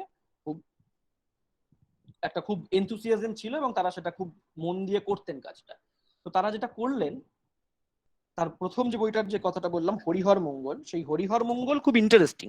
এই কারণে ইন্টারেস্টিং যে প্রথম কথা নাই, গোটা 19th সেঞ্চুরিতে এত বেশি গ্রাফিক্স আছে, এত বেশি ছবি আছে, ছবি যেখানে মুখ্য ভূমিকা, টেক্সট হচ্ছে গৌণ, এরকম বই আর দ্বিতীয় তৈরি হয়নি। হরিহর মঙ্গলে 72টা 72 ফুল ফ্লেজেড ইমেজ আছে, গ্রাফিক ইমেজ, প্রত্যেকটাই ইন্টাগ্লিও পদ্ধতিতে কপার এনগ্রেভিং এ ছাপা। এবং সেই সময় কিন্তু কপার এনগ্রেভিং এর খরচ ভয়ঙ্কর বেশি ছিল, এবং 1830 সালে হরিহর মঙ্গলের দাম ছিল 15 টাকা। সেইটা 1830-এ একটা অকল্পনীয় অ্যামাউন্ট। তৎসত্ত্বেও সেই বইয়ের বিক্রি ভালো হয়েছিল এবং আশ্চর্যভাবে ডিমান্ড খুব ভালো ছিল, এবং রাজ পরিবারের টাকা খুব ভালোভাবে উঠে গিয়েছিল। আরেকটা খুব ইন্টারেস্টিং দিক আছে হরিহর মঙ্গলে, যে হরিহর মঙ্গলের শুধু ইমেজ নেই, টেক্সটও আছে, কিন্তু হরিহর মঙ্গলে কোনো লেখকের নাম নেই। হরিহর মঙ্গলে শুধু ইলাস্ট্রেটরের নাম পাওয়া যায়, যে যারা এই এনগ্রেভারটা ছিলেন। সেই সময় গোল্ড স্মিথরা এনগ্রেভ করতেন, রাধারমন স্বর্ণকার, রামধন স্বর্ণকার, এরা মিলে করেছিলেন বইটা। কিন্তু এই জিনিসটা সেই সময় 19th সেঞ্চুরি বাংলায় দাঁড়িয়ে খুব অদ্ভুত, যে একটা বই তৈরি হচ্ছে, একটা গ্রাফিক্স এর বই তৈরি হচ্ছে, যাতে লেখকের কোনো নাম নেই, শুধু ইলাস্ট্রেটরের নাম, মানে গোটা বইয়ের শুধু ইমেজের নাম আছে। তো আস্তে আস্তে সেই হরিহর মঙ্গল সেই কারণে আমার মনে হয় যে খুব ইম্পর্টেন্ট, এবং আস্তে আস্তে ওই বইটা প্রমাণ করেছিল কোথাও গিয়ে যে বাংলা বইয়ে গ্রাফিক্স এক্সপেরিমেন্ট এবং তার গ্রাফিক্সের যে অ্যাপ্লিকেশন, সেটা যদি ডমিনেট করে, সেটার একটা রেডি মার্কেট আছে, সেটার একটা অ্যাকসেপ্টেড মার্কেট আছে, এবং তার দেখা দেখি আরো নানান পাবলিশার এই ধরনের কাজ করতে আস্তে আস্তে উৎসাহী হয়, এবং এইভাবে আস্তে আস্তে আস্তে আস্তে ওই যে টেন্ডেন্সি গুলো বলেছি, সেই টেন্ডেন্সি গুলোর জন্ম হয়। এবার একটা বইয়ের কথা বলবো, যে বইটা এগেন বর্ধমান রাজ পরিবার, বিজয় চাঁদ মোহতাব, অর্থাৎ বর্ধমান রাজা বিজয় চাঁদ মোহতাব, তিনি স্পন্সর করেছিলেন গোটা বইটা। তিনি, ওটা তার ইনহাউস প্রোডাকশন ছিল না, যেমন মহাভারতটা তাদের ইনহাউস প্রোডাকশন, ওটা তাদের ইনহাউস প্রোডাকশন ছিল না, ওটা সেটা ফান্ড করেছিলেন এবং প্রচুর ফান্ড তারা করতেন। কিন্তু এই বইটা ভীষণ ইউনিক, বইটার নাম হচ্ছে চন্দ্রশেখর চিত্রে। এই বইটা অবশ্য অনেক পরে, বইটা 1914 সালে ছাপা হয়। সায়ান প্রেস বলে কলকাতার একটা প্রেস, যারা ইউরে অ্যান্ড সানস এর পাশাপাশি হাফ টোন বিদেশ থেকে শিখে এসে হাফ টোনের একেবারে চূড়ান্ত সীমায় পৌঁছেছিল, সেটা নিয়ে এক্সপেরিমেন্ট করতে করতে একটা খুব স্ট্যান্ডার্ড একটা জায়গায় পৌঁছেছিল, একটা স্ট্যান্ডার্ডাইজ করেছিল হাফটনকে এবং পপুলারাইজ করেছিল। দুজন টাইটেল পেজটা দেখা যাচ্ছে, এইটা হচ্ছে বইটার টাইটেল পেজ। তাদের দুজন বাঙালি আর্টিস্ট কাজ করে, একজনের নাম নরেন্দ্রনাথ সরকার, একজনের নাম সতীশ চন্দ্র ঘোষ। বঙ্কিমচন্দ্রের চন্দ্রশেখর বলে যে উপন্যাসটা আছে, সেই উপন্যাস থেকে বলা যায় এটা একটা গ্রাফিক নোভেল, এবং আমার ধারণা, যদিও রেকর্ড নেই, আমার ধারণা এটা সম্ভবত বাংলা ভাষায় তৈরি হওয়া প্রথম গ্রাফিক নোভেল। এই কারণেই প্রথম এটাকে গ্রাফিক নোভেল বলছি, যদিও ওই একই ব্যাপার আর্টিস্ট বুকের মতো, গ্রাফিক নোভেল টার্মটাও সেই সময় ছিল না, কিন্তু এটাকে গ্রাফিক নোভেল বলবো এই কারণে, কারণ গ্রাফিক নোভেলের মূল যা কনসেপ্ট, এই বইয়ের কনসেপ্টও তাই। আগাগোড়া বইটায় আছে কি, আগাগোড়া বইটায় আছে একটা ভিজুয়াল ইলাস্ট্রেশন, একদম কি ফ্রেম দিয়ে বইটা ভর্তি, এই ধরনের ছবি আছে। খুব এই ছবিটা দেখা যাচ্ছে যে ইমেজ হিসেবে যদি এটাকে দেখি, তো এটা সেই রাজা রবি বর্মার যে স্টাইল, অর্থাৎ খুব একটা ইউরোপিয়ান একটা চেহারা, অথচ তার সাবজেক্ট ম্যাটারটা ইন্ডিয়ান, এবং দুটোর একটা সিনথেসিস, এবং কোথাও গিয়ে আর্টিস্টের অরিজিনালিটি সেখানে ইয়ে হচ্ছে, এবং সেই সময় এই ধরনের ইমেজ চলতো। তো সেই ইমেজ দিয়ে পর পর পর পর সেই ইমেজ ব্যবহার করে এই বইটা তৈরি, তাতে করে গল্পটা বলা হয়েছে।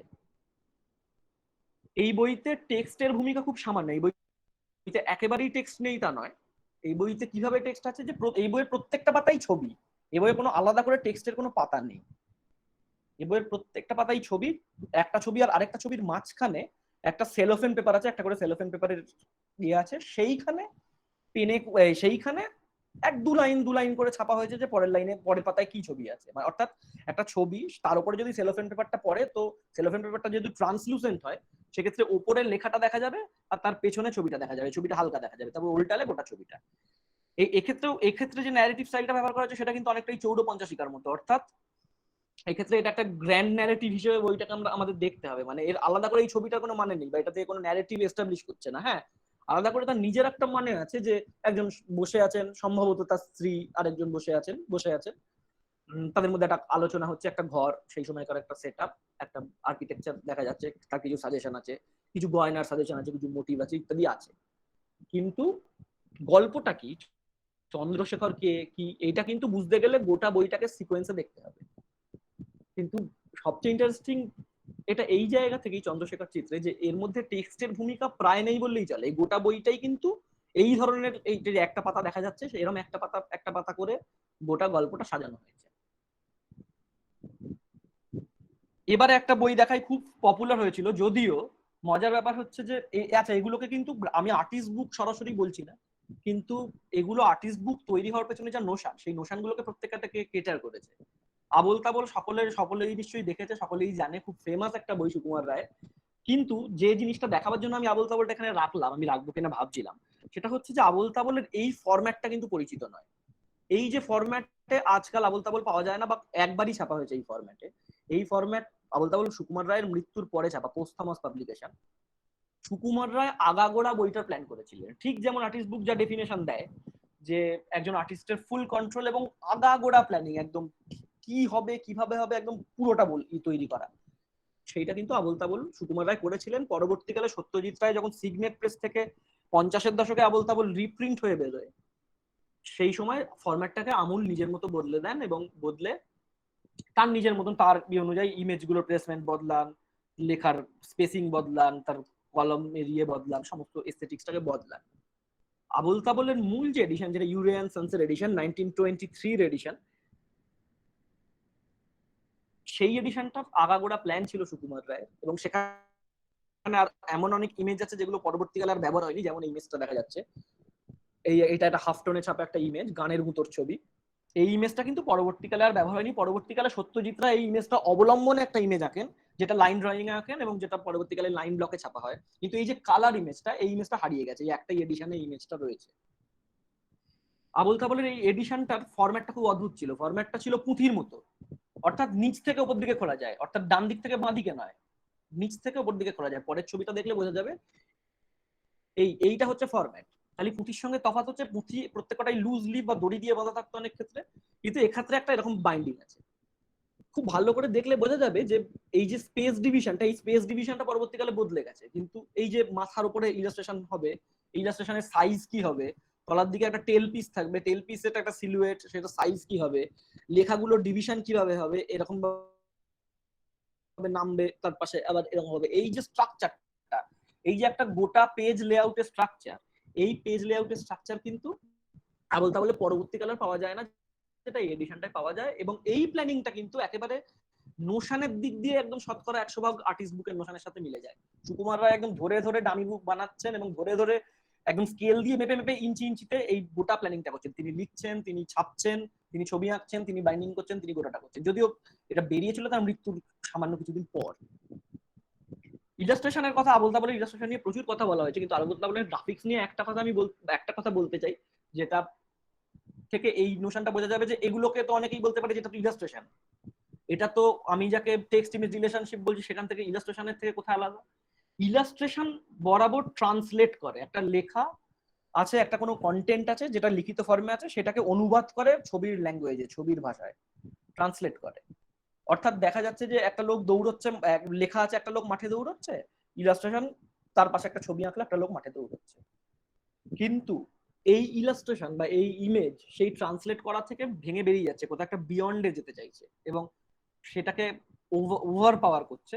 সেটা অনেকেই মনে করেন যে আবল তাবলের ইলাস্ট্রেশন আবল তাবলের টেক্সটকে ওভার পাওয়ার করেছে। সৌমিক নন্দী মজুমদারের, আমাদের সৌমিকদার একটা চমৎকার লেখাও আছে এই নিয়ে। খুব সহজে আমি এই ছবিটা তো সকলেই জানে, আমি খুব সহজে একটা জায়গা থেকে বোঝাতে চাইছি যে ইলাস্ট্রেশনটা থেকে কোথায় এটা আরো অনেক কিছু দিচ্ছে যেটা শুধু ইলাস্ট্রেশনে পাওয়া সম্ভব নয় বা ব্যাখ্যায় পাওয়া সম্ভব নয়। এই যে ট্যাঁশ গরু গরু নয় আসলেতে পাখি সে, যার খুশি দেখে এসো হারুদের অফিসে, এতে তিনি ট্যাঁশ গরুটা আঁকলেন কিন্তু হারুদের অফিস সম্বন্ধে কোনো ইমেজ নেই। আবল তাবলের ইলাস্ট্রেশনের একটা বড় বৈশিষ্ট্য হচ্ছে এর মিনিমালিজম। এ টাইম, স্পেস এবং তার আশপাশ সম্বন্ধে কোনো ইনফরমেশন দর্শককে বা পাঠককে দেয় না। তিনি কিন্তু হারুদের অফিসটা আঁকেন না, বা এদিকে হুকুমুকো হ্যাংলার সম্বন্ধে কি আছে তার বর্ণনাটা গোটাটা দেয়া আছে। তিনি হুকুমুকো হ্যাংলা কিরকম দেখতে হবে সেটা খুব স্পেসিফাই করে দিচ্ছেন যে হুকুমুকো হ্যাংলা ঠিক এইরকম দেখতে। কিন্তু তিনি তার টাইম এন্ড স্পেস, হুকুমুকো হ্যাংলা কোথায় আছে, তার পেছনে কি আছে, ব্যাকগ্রাউন্ড আছে, সেগুলো সচেতনভাবে সুকুমার বরাবর অ্যাভয়েড করতেন। তিনি গোটাটা ইন্টারপ্রেট করার জন্য ছেড়ে দিতেন। ইলাস্ট্রেশনের এই যে ইন্টারপ্রেট করার জায়গাটা, ইলাস্ট্রেশন রবীন্দ্রনাথ ইলাস্ট্রেশন সম্বন্ধে একই কথা মনে করতেন যে ইলাস্ট্রেশন খুব বেঁধে দেয়, খুব রিজিড করে দেয় একটা জিনিসকে, খুব বেঁধে দেয় একদম পাঠকের যে ইমাজিনেশনের ক্ষমতা সেইটা ইলাস্ট্রেশন কোথাও গিয়ে হারিয়ে দেয়, ওটা খুব স্পেসিফিক হয়ে যায় যে এটাই। সেই কারণে রবীন্দ্রনাথ অনেক ক্ষেত্রে ইলাস্ট্রেশন ব্যবহার করাই পছন্দ করতেন না। সুকুমার রায় আমার ধারণা বা অনেকেরই ধারণা যে ইলাস্ট্রেশন সম্বন্ধে এরকমই একটা ইয়ে তৈরি করতেন। উনি নিচ্ছেন আবার নিচ্ছেন না, উনি একটা জায়গাকে স্পেসিফাই করছেন, এই ট্যাঁশগুলোকে কিরকম দেখতে স্পেসিফাই করছেন, কিন্তু বাকি গোটা যে একটা জায়গা আরো যে এতটা অংশ পড়ে থাকে কবিতাটার, সেই গোটাটা ছেড়ে দিচ্ছেন ইয়ের জন্য, মানে পাঠকের ইন্টারপ্রিটেশনের জন্য, পাঠকের ইমাজিনেশনের জন্য। সেই জায়গাটা আবল তাবল করেছে। অরণ্য এক আবল সেকেন্ড। তাবল থেকে একটা অরণ্য একটা ছোট্ট হ্যালো, শোনা যাচ্ছে? হ্যাঁ হ্যালো, হ্যাঁ শুনতে পাচ্ছি, বলুন। হ্যাঁ হ্যালো, ছোট্ট একটা, হ্যাঁ শুনতে পাচ্ছি, বলুন। ছোট্ট একটা ইয়ে রয়ে গেল, মানে জায়গা, সেটা হচ্ছে যে খাপছাড়া এবং সে, এই দুটোতে রবীন্দ্রনাথ নিজেই ইলাস্ট্রেশন করেছেন, এটারও এক্সাম্পল আছে। আমি একটু শুধু ইনফরমেশন দিয়ে রাখলাম। করেছেন, হ্যাঁ করেছেন। আমি খাপছাড়া এবং সে আমার এই মানে প্রেজেন্টেশনটার পার্টও, কিন্তু সেই জায়গা থেকে আমি ওই জায়গাটা যেতাম যে খাপছাড়া এবং সেতে কোথায় গিয়ে রবীন্দ্রনাথ এই সিদ্ধান্তটা নিচ্ছেন। এমনকি সহজ পাঠের জন্য রবীন্দ্রনাথ ইলাস্ট্রেশন চেয়েছেন, অনেক কিছুর জন্যই চেয়েছেন, কিন্তু সেইটা আমি সেই জায়গাটা আসছি। খাপছাড়া আছে। ওকে। হ্যাঁ আচ্ছা সুকুমার, আমি আর বেশি বোধহয় সময় নেই আজকে, অনেকক্ষণ আমি নিয়ে ফেললাম অলরেডি, আরো অনেকটা বাকি, আমি চটপট শেষ করি।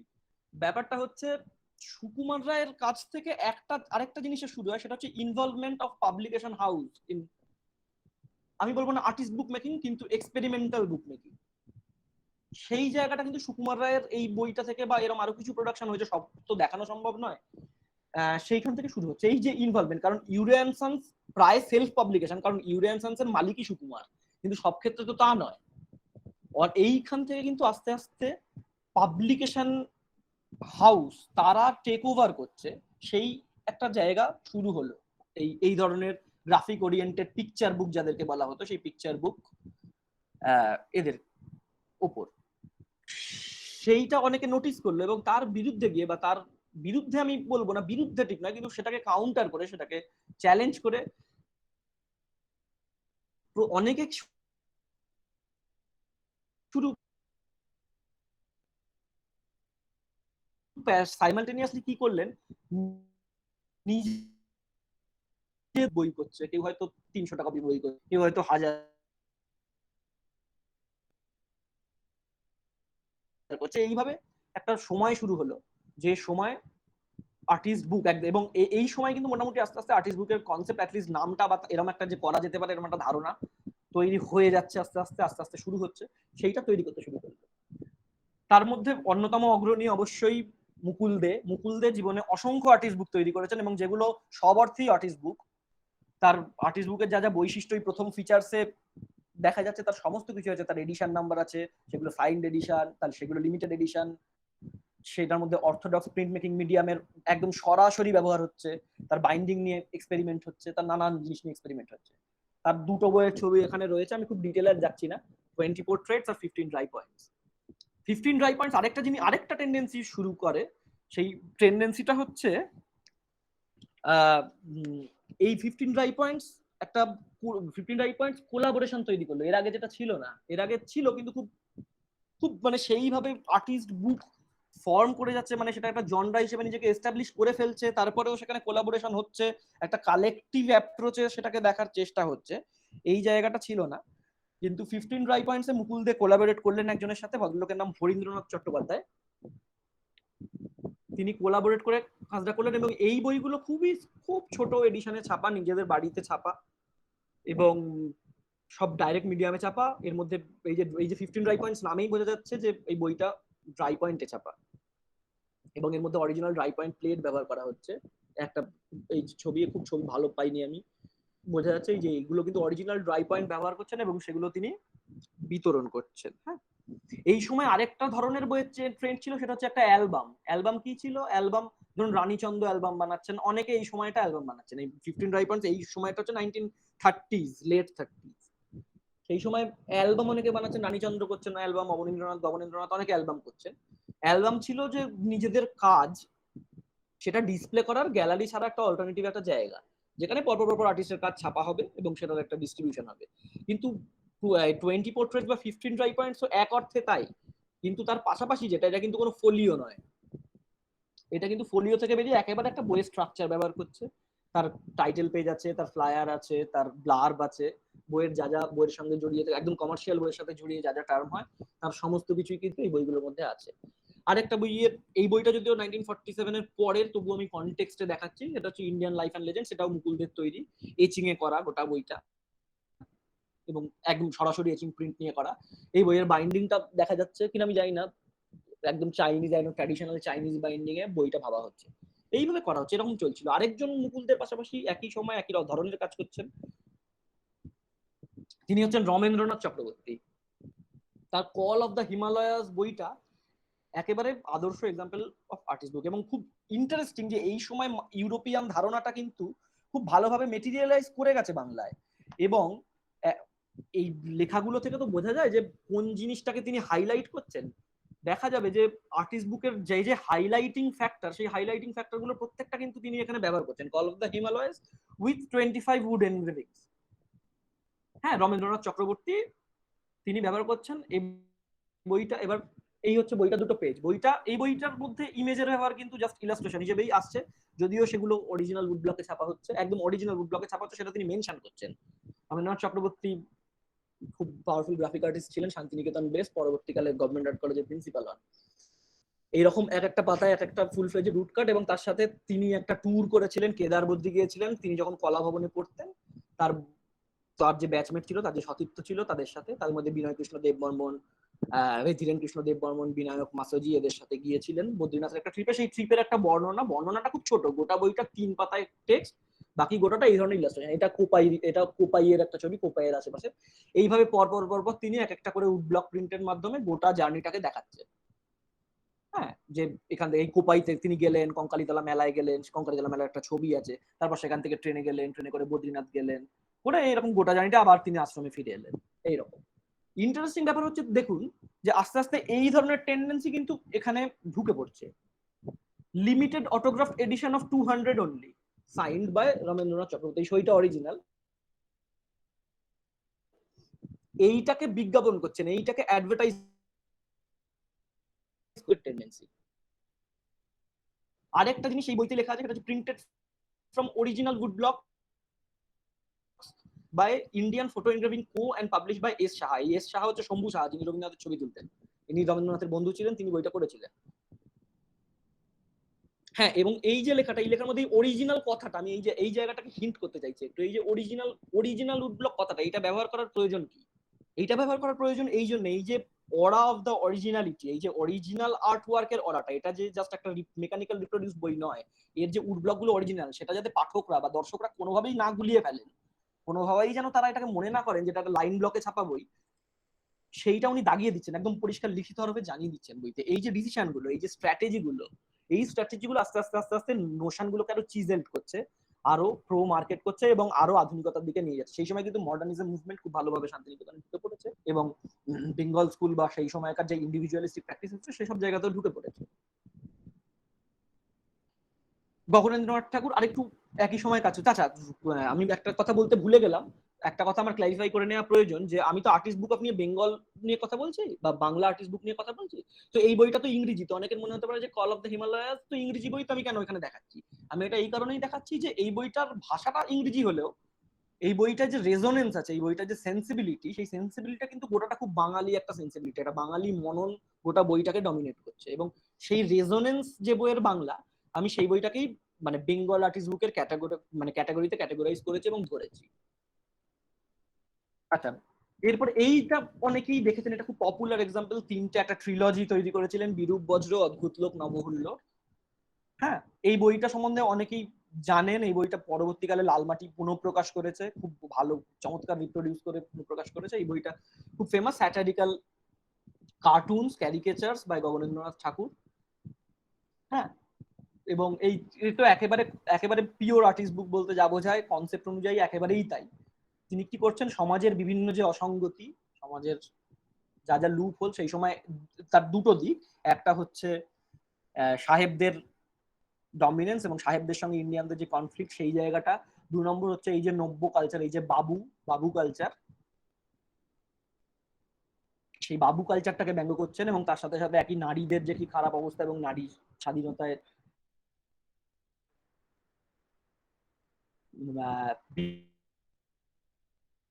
বিপক্ষে গিয়ে বাবু কালচার এত লিবারাল হওয়া সত্ত্বেও তাদের যে কোনো ইয়ে নেই, সেই ধরনের জিনিস নিয়ে ডিল করছে। আরো ছোট ছোট ছোট অনেক জিনিস আছে এই নিয়ে, সেটার চেয়েও মানে সেটা নিয়ে অনেক কথা হয়েছে, কিন্তু আমি দুটো জিনিস এই বইটা সম্বন্ধে বলতে চাই।